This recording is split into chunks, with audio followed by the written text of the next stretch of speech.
Hi everyone, I hope you're well. I'm Mark Walker. We're going to look again at the sales this week and see if there's any more obscure titles worth picking up. Be sure to read the top comment and subscribe because we're going to give away a game this week to one of you. Might even give away two. Depends how we're feeling. This one always costs me dearly each week, and I don't think there's been a week that I haven't spent, well, a good old chunk of change on at least 3 games that I can't play because my backlog's too big. Who's with me? Yeah. Fiddle with the subscribe button until it subscribes. And don't forget we have our games to avoid at the end. It's worth sticking around for those. What's on sale? Let's find out.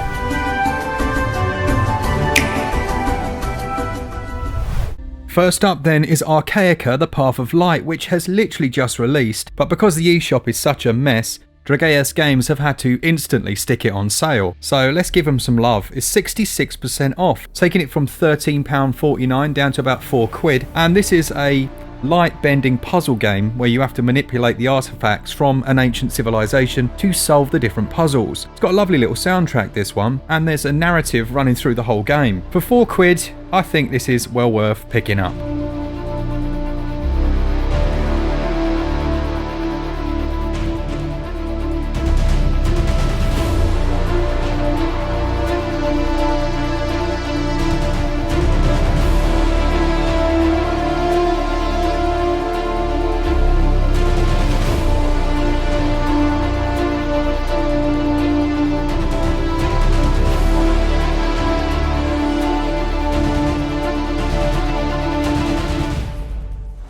If you're more in the market for an absolutely tough as nails set of games, the Valfaris Slain double packs just released, and this has a 60% off discount. That then takes it down from £35 to £14, which is a real bargain. They're both incredible games. If you're a fan of metal music in general, then you're going to like the soundtrack, and the difficulty is brutal. I love this pixel art. It's got lovely parallax scrolling, the brutal combat that these games and, well, this designer in particular is known for, and enough challenge to keep you busy during this period. Check out our review of Valfaris if you're interested in knowing a bit more about that one.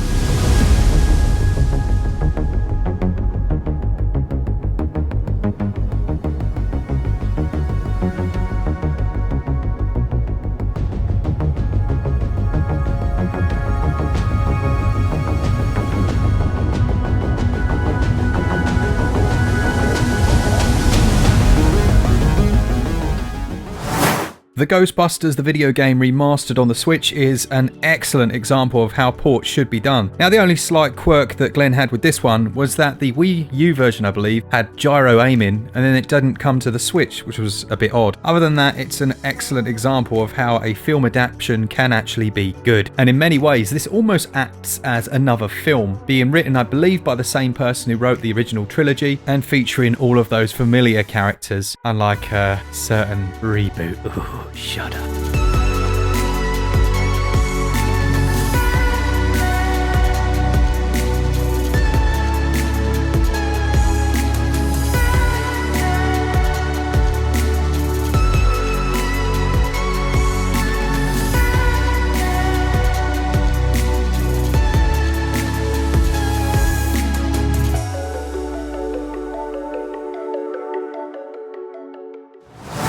Next up, you'd think everyone owned it by now, but I believe they don't. And it's Dead Cells. Now, this has a number of DLCs that have been released, including the newly released The Bad Seed Bundle, which adds a couple of new bosses and bits and bobs, but it's just an amazing game. Look at that animation. It's like Prince of Persia has come back to haunt me, but this time around I'm playing as a headless guy who dies loads and has to fight brutal bosses. It's an incredible title, very enjoyable indeed, and one that we've reviewed on the channel. If you've not got it, well, I don't really know why you haven't, but I'm pretty sure this is one of my favourite games on the Switch.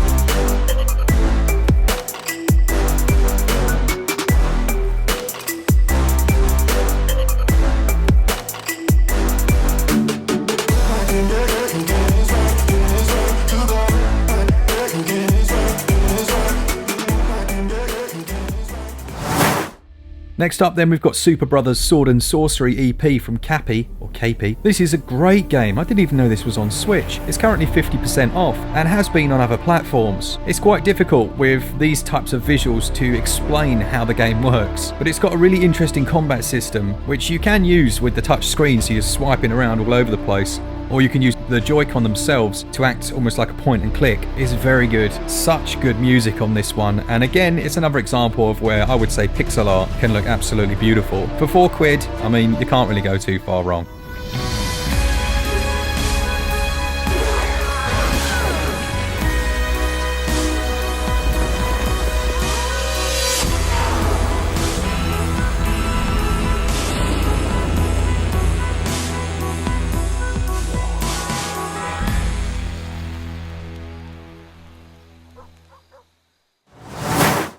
Next up is the outstanding Monster Hunter Generations Ultimate from Capcom. You've only got 2 days to pick this one up. It's a US sale, it's going to end very shortly. If you've come from World, this is going to seem a little bit unusual, but I promise you there is just as much, if not more depth to this game than those ones. They're excellent to play with friends, but you can play alone as well if you choose. Much of your time will go into crafting the different items and gear. You might start to find out about how synergies work between different armor pieces. So for example, one piece of armor might have, I don't know, +2 to attack, and then you'll find another creature that has +3, and you'll create sets when you reach +10 of any specific skill. It then boosts that stat on your character, and my goodness, there's a whole game in itself just piecing together different pieces of armor and then planning your monster hunts to essentially suit yourself up. Now, unfortunately, some of the best gear has the worst look, so I'll rock up into a battle with Glen dressed in the Kutku armor, and he'll be having a good old giggle at me. Now hopefully I can show you a picture of what that looks like on the screen, but it's all about performance, right? Doesn't matter what you look like. Yeah, that's what I tell myself. If you're looking for something similar but different, then there's God Eater 3, which was recommended so much by you guys. We had to look a bit more into it. It's from Bandai Namco, and it's got a lot of similarities to the Monster Hunter games, whereby you'll be fighting with a group of friends or going, well, with a larger group to fight these huge beasts and gods. But you can have far more of you in this game. You can actually have, I believe, up to 8 people when you're playing online, or it's 4 if you're going to play locally. But remember, that's locally wireless. No, there's no split screen here. Obviously, again, you'll be customizing your characters' appearance, their face, hairstyle, their outfit, and gradually improving your gear. And let's be honest, just showing off. That's what these games are about, aren't they? You get that new person rock in and you just launch headfirst into the monster's face and take his head off, and everyone's like, man, that was awesome. Really good game, and it's currently half price.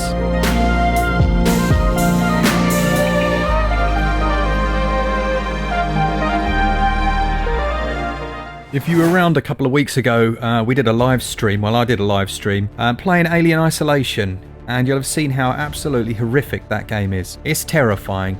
If you're unsure what it is, it's a first-person survival adventure game whereby you'll be in the, is it the Sevastopol or something? Sevastopol station? Something like that, I can't even say it right.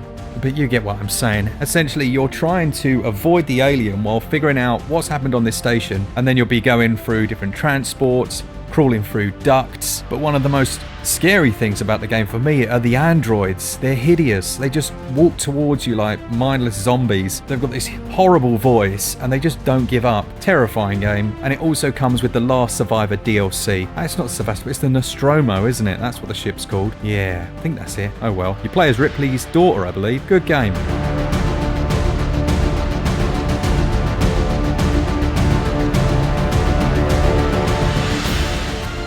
Hail to the king, baby. Oh, that was awful. Sorry. Yeah, Duke Nukem, the Duke of Switch edition of Bulletstorm is currently on sale for a good amount of discount, and it's on for quite a while, till about the middle of May. This is probably one of the best first-person shooters on Switch. It's got lovely visuals, it's a good enough story, it's not the greatest, but the actual shooting is very good. It's from Gearbox Publishing, so needs support so that we can get more of their titles over on the Switch. You play as Grayson Hunt, who is an exiled member of the elite assassin group Dead Echo. Yes, you can play as Duke Nukem, it just swaps him out for Duke, and well, it's ludicrous. Like the storyline, someone will die and Duke will just be like, damn, I'm good. Which, while awesome, is well, it's a game, isn't it? So it's only for a laugh. There's a really nice mechanic as well where you've got this almost gravity gun style weapon where you can fling people around. It's very cool. Go check out our performance review of this one if you want to know a little bit about what it's like.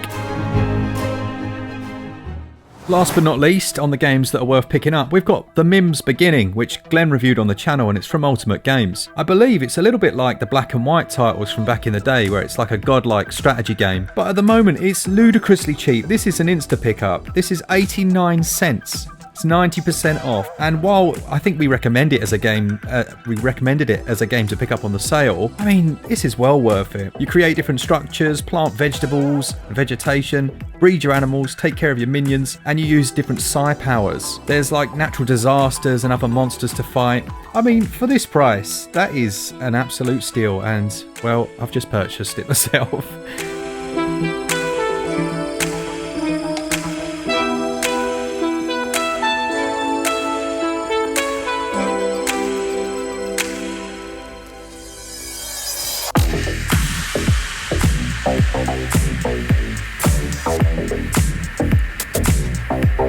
Very good, very cool indeed. Right, you know what's coming next. Alright, so it's my favourite time of the day. It's where we look at 2 games that you should definitely avoid, like some kind of moist, overly ripe toe funk.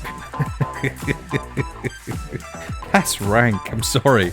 The first one of them is that one and only glorious looking game, Bullet Battle Evolution. What an absolute disaster this title was. Horrible, horrible game. I looked at it and thought, this is incredible. This looks like something, I don't know, a cross between, I don't know, a Battlefield and a Call of Duty, perhaps with some nice third-person cover mechanics. Nothing works. It's horrible. It's so clunky. Look, I'm sure there are people that could get some enjoyment out of it if you've never played any other game of this style ever, but it's a glitchy mess. It's horrible. I've been stuck underwater multiple times, stuck in scenery, half the mechanics don't work properly. It's terrible. Don't buy it. No thank you very much. And then there's Avocado. If you were around for our stream again, you'll have seen me play this. And look, Ultimate Games, I've recommended a couple of their games in the past, but this one is just not good at all. Things like I think it's got like the Halo rifle in it. No, I didn't like it. It felt so clunky. The animation's poor, almost like the characters are cutouts stuck on top of the environment. I'm really sorry to whoever developed it. I'm sure you put your heart and soul into it, but for me, it's a big miss, and I wouldn't recommend people pick it up. A big thanks to all the new subscribers and all of you guys who enjoy the content, and let's keep it going, shall we? For all things Switch, all the time, keep it Switch up. Cheers, guys. See ya!